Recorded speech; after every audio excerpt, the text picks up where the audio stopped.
में oxygen plant व ICU का भी करेंगे लोकार्पण, जनसभा को भी करेंगे संबोधित। उत्तराखंड में धर्मांतरण पर सख्त कानून, सितंबर अंत में होगी पुलिस भर्ती, सीएम धामी ने की अन्य कई घोषणाएं। उत्तराखंड 2022 की तैयारियों में जुटी कांग्रेस, लगातार लोगों का शामिल होने का सिलसिला जारी, पूर्व सीएम हरीश रावत और अध्यक्ष गोदियाल की अध्यक्षता में हुए शामिल। उत्तराखंड के पूर्व मुख्यमंत्री हरीश रावत का धामी सरकार पर तंज, कहा राज्य में सब कुछ खुला, सिर्फ 4 धाम यात्रा ही बंद। कांग्रेस प्रदेश अध्यक्ष गणेश गोदियाल का बयान, कहा कांग्रेस के संपर्क में हैं भाजपा के 2 विधायक, अंतिम फैसला हाईकमान के हाथों में। बागेश्वर में भारी बारिश से 3 मकान ध्वस्त, 5 सड़कों पर आवागमन पूरी तरह रहा ठप, सड़क दुरुस्त नहीं होने से लगभग 10,000 की जनसंख्या प्रभावित। आप देख रहे हैं के न्यूज, खबरों का सारथी। नमस्कार, उत्तराखंडी खबरों में आपका स्वागत है। मैं हूं आपके साथ शैलेंद्र चौहान और शुरुआत करेंगे देहरादून की खबर से। 2022 की तैयारियों में कांग्रेस जुट गई है। कांग्रेस में लगातार लोगों का शामिल होने का सिलसिला जारी है और एक बार फिर से बड़ी संख्या में लोगों ने कांग्रेस का दामन थामा है।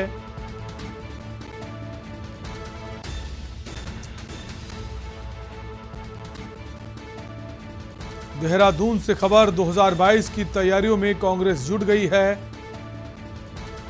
कांग्रेस में लगातार लोगों का शामिल होने का सिलसिला जारी है। एक बार फिर बड़ी संख्या में लोगों ने कांग्रेस पार्टी का दामन थामा है। तो कांग्रेस भी अब सक्रिय हो गई है। 2022 के चुनावों को देखते हुए पूर्व सीएम हरीश रावत और अध्यक्ष गणेश गोदियाल पूरी तरह से जमीन पर नजर आ रहे हैं और लगातार जो कार्यकर्ता हैं दूसरी पार्टी के, वो कांग्रेस में शामिल हो रहे हैं और एक बार फिर से बड़ी संख्या में लोगों ने कांग्रेस पार्टी ज्वाइन की है। बढ़ेंगे अगली खबर की ओर। सूबे के मुख्यमंत्री जो हैं धामी का कल जिला हरिद्वार का दौरा रहेगा, जिसके चलते मुख्यमंत्री धामी रुड़की पहुंचेंगे और सरकारी अस्पताल में ऑक्सीजन प्लांट व आईसीयू का भी लोकार्पण करेंगे, जिसके बाद नेहरू स्टेडियम में जनसभा को संबोधित करेंगे। विधायक प्रदीप बत्रा ने जानकारी देते हुए बताया कि मुख्यमंत्री धामी रुड़की में प्रथम बार पहुंचेंगे, जिसको लेकर सभी कार्यकर्ताओं में खासा उत्साह देखने को मिल रहा है।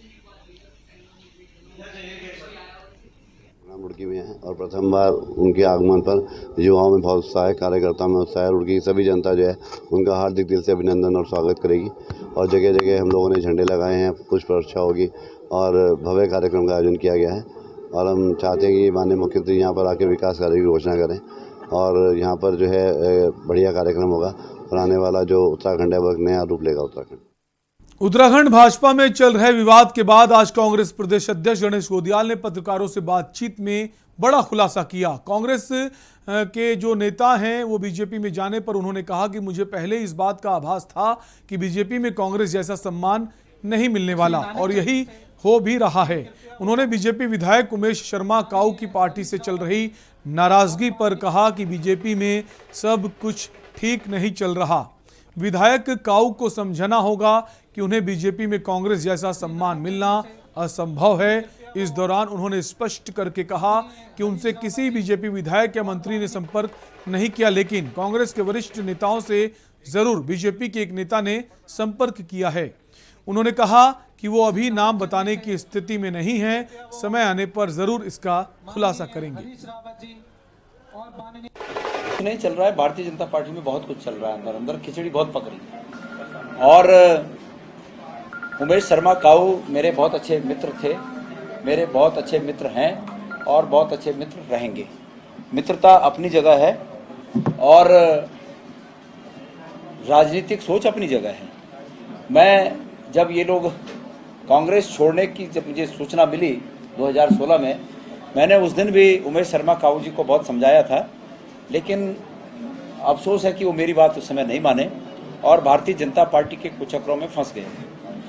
अब आज अगर भारतीय जनता पार्टी की सरकार से और संगठन से उमेश शर्मा काऊ जी ये उम्मीद करें कि ये सम्मान, जो सम्मान कांग्रेस में उन्हें था, वो सम्मान वहाँ मिल सकता है, तो ये असंभव है और वो अपने को स्वयं झूठी दिलासा दे रहे होंगे अगर ऐसा वो समझते हैं तो।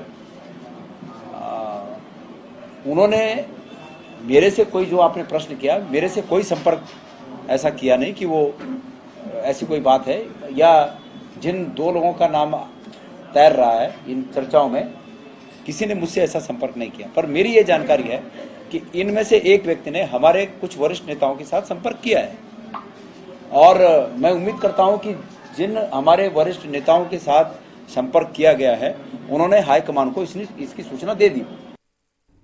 नानक मत्ता गुरुद्वारे में प्रबंधक कमेटी के आगामी चुनाव को लेकर गुरुद्वारा प्रबंधक कमेटी ने बैठक का आयोजन किया। वहीं पूर्व जनरल सेक्रेटरी प्रीतम सिंह संधू ने आयोजित बैठक का विरोध किया। उत्तराखंड उधम सिंह नगर के तीर्थ स्थल नानक मत्ता गुरुद्वारा प्रबंधक कमेटी के आगामी चुनावों को लेकर एक बैठक का आयोजन किया गया, जिसमें गुरुद्वारा प्रबंधक कमेटी के सभी मेंबर्स व पदाधिकारी मौजूद रहे। वहीं प्रधान सेवक सिंह ने बताया कि इस बैठक का आयोजन आने वाले चुनाव को लेकर किया गया, जिसमें होने वाले चुनाव में नानक मत्ता से एक स्थानीय कमेटी मेंबर जरूर चुना जाए, इसको लेकर वार्ता की गई है।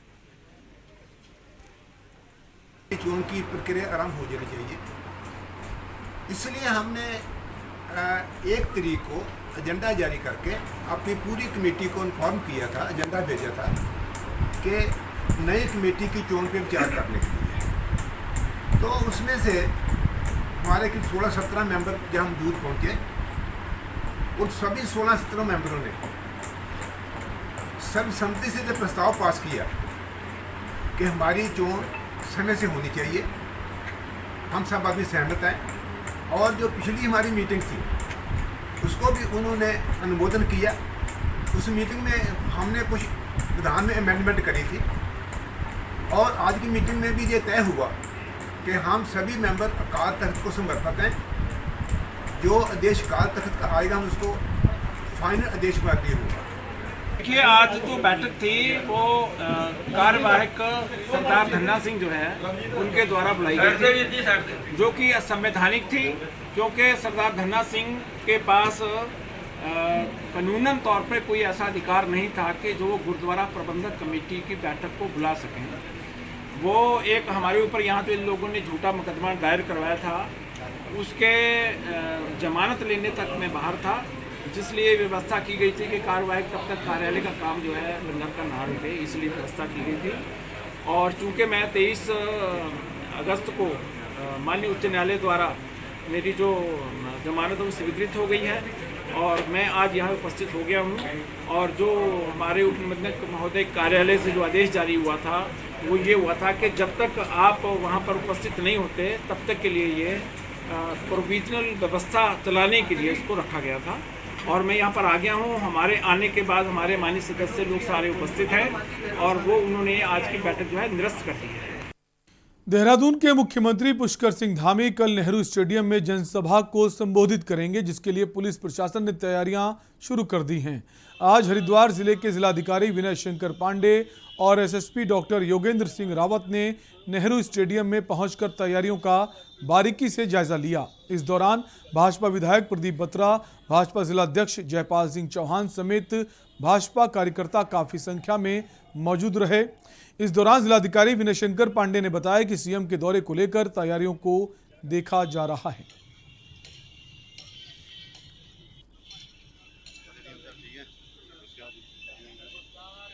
मुख्यमंत्री जी का और जनपद हरिद्वार का जो कार्यक्रम है उसमें मुख्य रूप से पतंजलि योग पीठ में सर्वप्रथम वहाँ जाएंगे माननीय मुख्यमंत्री जी, और उसके उपरांत उनका रुड़की आगमन होगा। रुड़की में माननीय मुख्यमंत्री जी का मुख्य रूप से हमारा जो हॉस्पिटल है, हॉस्पिटल में जो आईसीयू बेड्स हैं, ऑक्सीजन प्लांट है, उसका वो लोकार्पण करेंगे। वो सब हमारा रेडी है। और इसके बाद स्टेडियम में माननीय मुख्यमंत्री जी का आगमन है। झबरेड़ा विधानसभा, रुड़की विधानसभा और भगवानपुर विधानसभा के जो कुछ निर्माण कार्य पहले हुए हैं उनका लोकार्पण भी यहाँ किया जाएगा, और साथ ही साथ जो नए काम होने हैं उनका शिलान्यास होगा। उत्तराखंड की खबरों में वक्त है एक ब्रेक का, जल्द लौटेंगे। आप देख रहे हैं के न्यूज, खबरों का सारथी।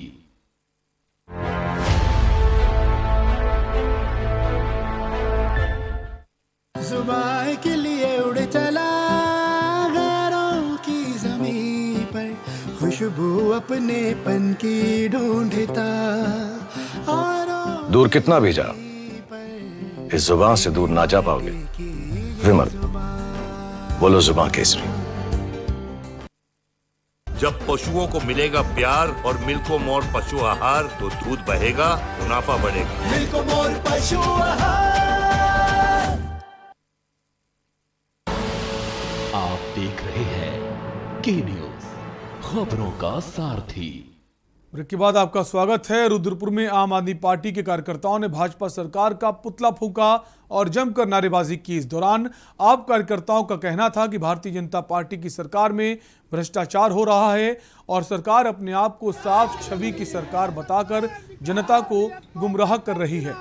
रुद्रपुर के इंदिरा चौक पर आम आदमी पार्टी के कार्यकर्ताओं ने जमकर नारेबाजी करते हुए प्रदेश की मंत्री रेखा आर्य का पुतला फूंकते हुए कहा कि उत्तराखंड में युवाओं को रोजगार के नाम पर सरकार लूट रही है। राज्य की सरकार में युवा बेरोजगार हैं, महंगाई चरम सीमा पर है, लेकिन केंद्र व राज्य सरकार को इससे कोई सरोकार नहीं है। इसके साथ ही चुनावी रण में विजय पाने के बाद आम आदमी पार्टी उत्तराखंड की सत्ता में काबिज होगी, ऐसा इनका कहना है। ये बीजेपी सरकार का पुतला दहन हुआ है जो उसने यहाँ ठगी की है उत्तराखंड के युवाओं के साथ। और अभी जो फिलहाल में नौकरियों में जो धांधली हुई है, अभी वो एक बहुत बड़ा जो है उसमें खुलासा हुआ है। हमारे माननीय जो हमारे सीएम पद के उम्मीदवार हैं अजय कोठियाल जी, 25,000 रुपये रिश्वत दे के उनकी नौकरी लगी और उनसे कहा गया कि चंपावत आप ज्वाइनिंग कर लीजिए। तो ये जो एक घूसखोरी का सिलसिला चल रहा है और जो ये बीजेपी सरकार जो अखंड में डूबी हुई है भ्रष्टाचार के, इसको बदलने के लिए इस बीजेपी सरकार का पुतला हमने फूंका है। जनता का सहयोग हमें लगातार मिल रहा है और आम आदमी पार्टी इस एजेंडे को प्रमुखता के साथ उठा रही है। सितारगंज के सिटकुल रोड पर डंपर ने बाइक सवार 2 युवकों को टक्कर मार दी, जिससे दोनों युवक गंभीर रूप से घायल हो गए। आनन फानन में दोनों युवकों को सामुदायिक स्वास्थ्य केंद्र लाया गया, जहां डॉक्टरों ने प्रारंभिक जांच के दौरान एक को मृत घोषित कर दिया और दूसरे की हालत को गंभीर देखते हुए हल्द्वानी सुशीला तिवारी अस्पताल रेफर कर दिया। दोनों युवक सितारगंज से सटे गांव पंडरी के रहने वाले थे और सिडकुल से अपने घर लौट रहे थे।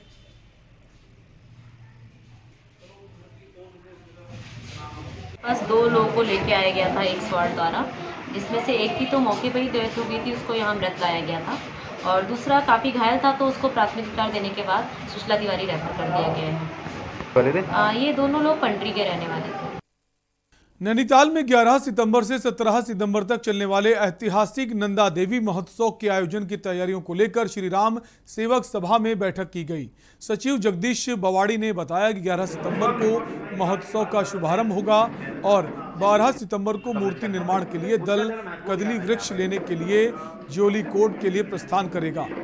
13 सितंबर को मंदिर प्रांगण में नंदा सुंदा की मूर्ति निर्माण की जाएगी। 14 सितंबर को ब्रह्म मुहूर्त में प्राण प्रतिष्ठा के बाद मां नंदा सुनंदा की मूर्तियों को श्रद्धालुओं के दर्शनों के लिए खोला जाएगा। सरकार द्वारा जारी कोविड के दिशा निर्देशों के अनुसार ही श्रद्धालुओं को मंदिर के अंदर दर्शनों की अनुमति प्रदान की जाएगी। वहीं मेला आयोजन समिति द्वारा नगर के प्रमुख पर्यटक स्थलों पर बड़े स्क्रीन के माध्यम से लाइव दर्शन की व्यवस्था भी की गई है। इस वर्ष हम जो है हमारा कदली वृक्ष जोलीकोट के सड़ियाताल गांव है, वहां से हम इसको लेके आएंगे। 11 तारीख को जो है कदली वृक्ष का जो हमारा दल है उसको लेने जाएगा और 12 तारीख को हम उसको नैनीताल वापस लाएंगे। वहां से जो है नैना देवी मंदिर में उसकी पूजा अर्चना की जाएगी और 13 तारीख को उसी कदली वृक्ष से मूर्तियों का निर्माण होगा। 14 तारीख को ब्रह्म मुहूर्त में हम लोग जो है इसकी देवी की पूजा अर्चना करने के पश्चात श्रद्धालुओं के लिए इसको जो है दर्शन के लिए हम लोग इसको खोल देंगे। भारतीय किसान यूनियन तोमर गुट के कार्यकर्ताओं ने आज भारी संख्या में हरिद्वार स्थित विकास भवन में मुख्य कृषि अधिकारी के कार्यालय पर पहुंचकर अपनी कई मांगों को लेकर धरना प्रदर्शन किया और अपनी विभिन्न मांगों को लेकर किसानों ने कृषि अधिकारी के नाम एक ज्ञापन भी सौंपा। इस दौरान कृषि अधिकारी हरिद्वार के कार्यालय पर पहुंचे। भारतीय किसान यूनियन के कार्यकर्ताओं ने मांगे ना माने जाने पर जिलाधिकारी हरिद्वार का घेराव करने की चेतावनी भी दी।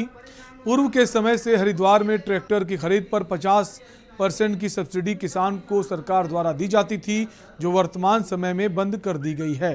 भारतीय किसान यूनियन के कार्यकर्ताओं का कहना है कि वर्तमान भाजपा सरकार हरिद्वार जिले के किसान भाइयों के साथ सौतेला व्यवहार कर रही है। हमारी आज जो है कृषि अधिकारी के यहाँ धरना दिया गया है। हमारी मांगे हैं, जो ट्रैक्टर में सब्सिडी है वो नहीं मिल पा रही है, और किसानों को जो है फसलों के बीज के लिए भी कोई सुधार नहीं है, और हमारी जो है मांगे पूरी नहीं हो रही है किसी तरह की भी। वो मतलब पानी को लेकर हो, सिंचाई विभाग से भी और इससे भी हमारी कृषि में कोई सुनवाई नहीं हो रही है। तो क्या हमारी आगे ये रणनीति है, आज हम विज्ञप्ति देंगे कृषि अधिकारी को। अगर हमारी विज्ञप्ति स्वीकार नहीं करते हैं तो 30 तारीख को हम डीएम के यहाँ धरना देंगे दल बल के साथ। खबर रुड़की से है। बाइक पर युवाओं को स्टंट करते हमेशा देखा होगा, लेकिन एक ऐसे बुजुर्ग को स्टंट करते देखिए जो सर पर टोपी, हाथ में तस्बीह लेकर देहरादून रुड़की हाईवे पर स्टंट करते हुए नजर आ रहा है। बाइक स्टंट का वीडियो सोशल मीडिया पर तेजी से वायरल हो रहा है। खास बात यह है कि इस शख्स को ना तो अपने गिरने का डर है और ना ही पुलिस प्रशासन का। अक्सर इस शख्स को आप रुड़की की सड़कों पर बाइक पर घूमते हुए जरूर देखते होंगे, लेकिन जो बचकाना हरकत इन साहब ने की है उसका जिम्मेदार आखिर कौन है।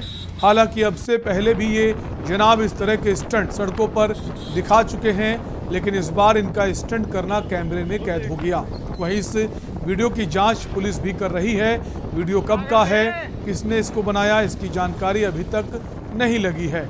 इतना ही नहीं, जो शख्स वीडियो में स्टंट करता नजर आ रहा है ये कौन है, ये भी एक पहेली बना हुआ है।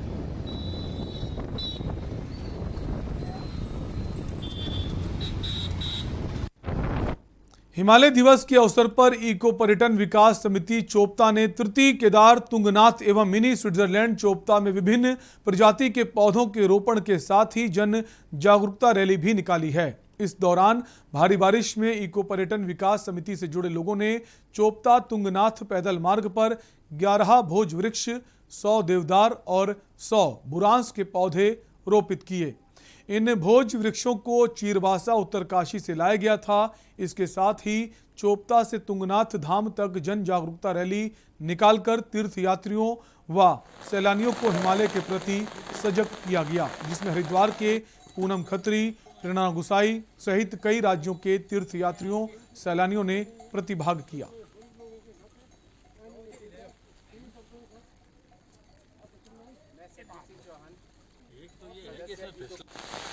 इको पर्यटन विकास समिति के द्वारा जो है उत्तराखंड के तमाम नर्सरियों में पता करने के बाद चीरवासा में गंगोत्री से 9 किलोमीटर आगे से भोजपत्र के पेड़ लाए गए, जिसका निरूपण हमारे द्वारा 11,000 फीट की ऊंचाई पे कर दिया गया है भुजगाली नामक स्थान में, जहां पूर्व से भोज वृक्ष होते थे। ये भोज वृक्ष जो है, इसके जो खाल होती है, इस खाल को कस्तूरा मृग भी ग्रहण करता है, जिससे उसमें कस्तूरी उत्पन्न होती है। और ये हिमालय दिवस जो था, हम होटलों में बैठ कर के सेमिनार नहीं करते हैं, बल्कि हम ज़मीनी स्तर पे जो है अपने कार्य को सुनियोजित ढंग से करने का प्रयास कर रहे हैं। और हमारे द्वारा 100 पेड़ देवदार के और अभी भोजपत्र के जितने पेड़ हम ला सके 11 वृक्ष हमने भोजपत्र के लगाए हैं। शेष वृक्ष जो है बरसात के बाद हमारे लाने की तैयारी है। अब तक ब्रेक का है, खबरें भी और भी। आप देख रहे हैं के न्यूज़, खबरों का सारथी।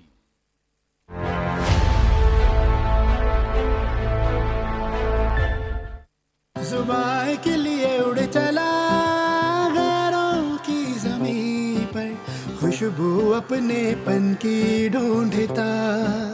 और दूर कितना भी जाओ, इस जुबान से दूर ना जा पाओगे। विमर्द, बोलो जुबान केसरी। आप देख रहे हैं के न्यूज़, खबरों का सारथी।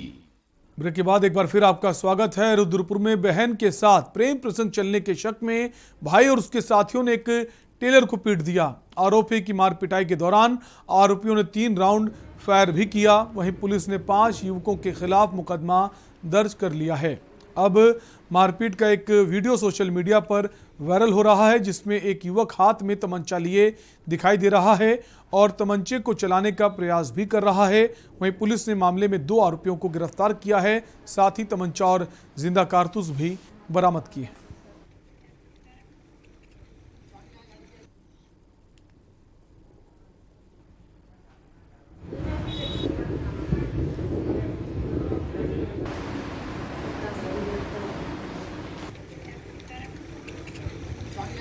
इसमें 2 पक्ष में मारपीट को लेकर एक मामला था, जिसमें एक पक्ष द्वारा तमंचा ले जाकर मारपीट करना प्रकाश में आया है, जिसमें ये भी प्रकाश में आया कि 3 राउंड फायर किए गए हैं। इसमें प्रथम दृष्टया मुकदमा दर्ज कर लिया गया है और 307 में, और इसमें कुछ लोगों की गिरफ्तारी भी की गई है। बाकी अभी इसमें विवेचना प्रचलित है। सर तमंचा बरामद हो गया है? सर तमंचा और कुछ कारतूस बरामद हो गए हैं। खबर लक्सर से है, जहां रणसुरा गांव में एक महिला के साथ गांव के ही एक युवक द्वारा बलात्कार करने व उसकी अश्लील वीडियो बनाए जाने का मामला सामने आया है। महिला के परिजनों ने पुलिस को दी गई तहरीर में बताया है कि महिला घर पर अकेली थी। इस बीच गांव के ही एक युवक ने घर में घुसकर महिला के साथ जबरदस्ती कर उसके साथ दुष्कर्म की घटना को अंजाम दिया, साथ ही महिला की अश्लील वीडियो भी बना ली। इसके बाद वीडियो को सोशल मीडिया पर वायरल भी कर दिया। आरोप है कि आरोपी युवक महिला और उसके परिवार को धमकी दे रहा है कि यदि उन्होंने उसके खिलाफ कानूनी कार्रवाई की तो वो उन्हें जान से मार देगा। पुलिस ने महिला की तहरीर पर आरोपी युवक के खिलाफ बलात्कार सहित कई धाराओं में मुकदमा दर्ज कर लिया है और आरोपी की तलाश में जुट गई है। ऐसा हो साहब, वो जो क्या कहते वो लड़का हो साहब, उस बहू के साथ क्या कहते ना साहब ने गलत काम किया और साहब जबरन क्या कहते मारने की धमकी दी उस लड़की को, और तुझे मार दूंगा मैं जान को। उसके साथ तुमने हाथापाई जबरन कराया और साहब ये काम करके उन्होंने और क्या कहते 21 धमकी जितना भेजा क्या कहते कह रहा मैं तुम अगर कुछ करोगे तो मैं क्या कहते भी क्या कहते अपने किसी जात तक को मार को या किसी को मार को हर नाम लगा दूँगा मैं। और जो उसका हमला कर रहा है, इज्जत खराब कर रहा है उसकी, जबरदस्ती कहीं उसे लिवा दिखा रहा है, उसके बच्चों को मारना लुका रहा है। तुझे तेरे बच्चों को मारूंगा या तो मेरी जेल भी गिरफ्तारी कर। उसका हाल खराब कर रखा है। मैं घास गिरन जा रही, मेरा पीछा दाब रहा, मुझे लाठी दिखा रहा, तू मजली पर खड़ी हुई है, कोई कहीं मेरा ईंट मारो फेंक को, ना गोबर ठान दे रहा मुझे, ना कुछ ठान दे रहा। मैं वहाँ दाबी दे रहा हूँ, वहाँ तो लुका रहा था तो मैं सबको उठाऊंगा और सबको मारूंगा, तेरे अंडे बच्चे को। और कट्टा दिखा रहा, डरा रहा, धमका रहा जी, और ब्लैकमेल कर रहा कि तुम्हारे बच्चों को मार दूंगा अगर तुमने मेरे खिलाफ कोई कार्रवाई की। ये बलात्कार कब हुआ था? ये अभी हुआ जी, 2 दिन पहले जी। पुलिस ने रिपोर्ट दर्ज कर ली जी। और इसी बीच खबर रुद्रप्रयाग से आ रही है, जहां पर बद्रीनाथ जो हाईवे है वो अवरुद्ध हो गया है। ऋषिकेश बद्रीनाथ हाईवे अवरुद्ध हुआ है। मलबा आने की वजह से मार्ग बंद हो गया है। पहाड़ से लगातार भारी पत्थर बोल्डर गिर रहे हैं, मलबा आ रहा है, जिसकी वजह से ऋषिकेश बद्रीनाथ हाईवे मार्ग अवरुद्ध हो गया है। रुद्रप्रयाग से आपको खबर बता रहे हैं, लगातार भूस्खलन की वजह से, बोल्डर गिरने की वजह से मलबा इतना ज़्यादा आ गया है कि ऋषिकेश और बद्रीनाथ जो हाईवे है उसे अवरुद्ध होना पड़ा और मलबा हटाने का कार्य जारी है। रुद्रप्रयाग का मामला आपको बता रहे हैं। ऋषिकेश बद्रीनाथ हाईवे 58 जो है वो अवरुद्ध हो गया है मलबा आने की वजह से, और पहाड़ से लगातार पत्थर भी गिर रहे हैं।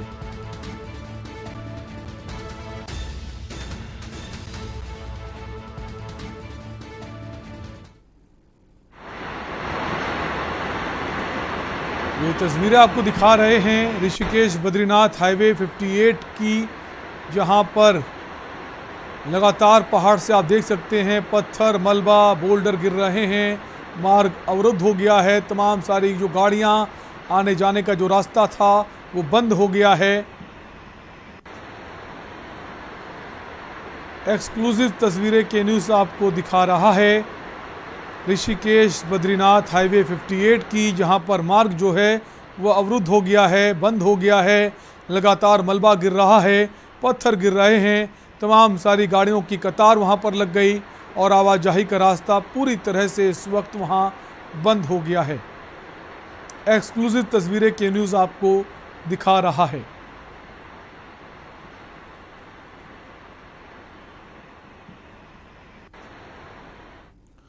और उत्तराखंडी खबरों में भी के लिए आपसे लेंगे इजाजत, रुकेंगे ब्रेक के लिए। ब्रेक के उस पार देखिए हमारा खास कार्यक्रम आज का मुद्दा हमारे पॉलिटिकल एडिटर प्रदीप विश्वकर्मा जी के साथ। आप देख रहे हैं के न्यूज, खबरों का सारथी।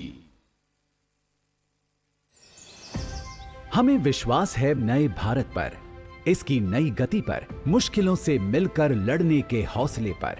सबका साथ, सबका विकास, सबका विश्वास और अब सबका प्रयास हमारे हर लक्ष्यों की प्राप्ति के लिए बहुत महत्वपूर्ण है। भारत को आत्मनिर्भर बनाने के लिए हम तैयार हैं।